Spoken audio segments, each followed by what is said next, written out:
idea is this.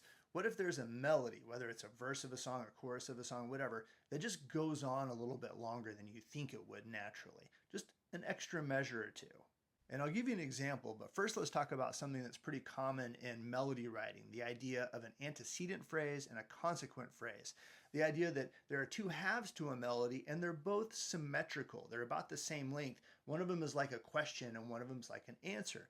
As an example, let me play the melody from Brahms' Symphony No. 1 and I'll kind of count the measures for you.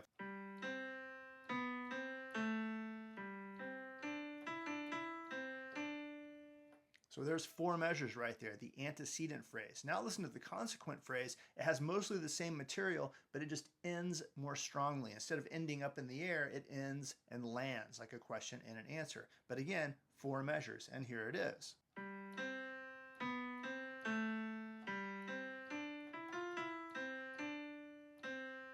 So there you go, question, answer, antecedent, consequent, symmetrical. Now let's look at a song by Billy Joel called The Entertainer.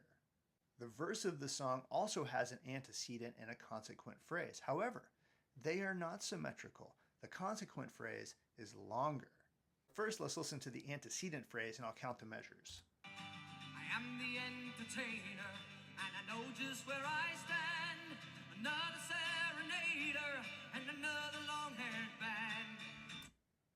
Great phrase, cool little melody, 4 measures, just what you would expect. But now let's count the measures in the consequent phrase. It starts with the same tune, but then things go a little differently.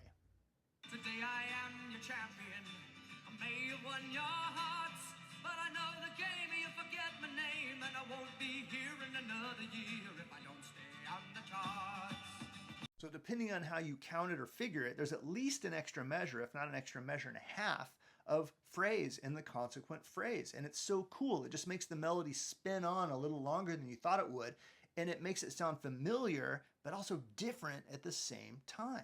The first part of the melody of the consequent phrase is the same. Today I am your champion. I may have won your hearts. And if you skip the next line, but I know the game, you'll forget my name. If you just skip that whole measure and move straight on to, but I won't be here in another year if I don't stay on the charts, then it might be a more standard expected antecedent consequent relationship. But that extra measure is in there. But I know the game, you'll forget my name. And he also makes this pleasant lack of symmetry work by putting interior rhymes into the lines, meaning rhymes inside a line, like, but I know the game, you'll forget my name, and I won't be here in another year. And so by sitting down to write a song and just maybe moving a little bit beyond what you would just naturally expect, the song becomes more catchy and more interesting to listen to.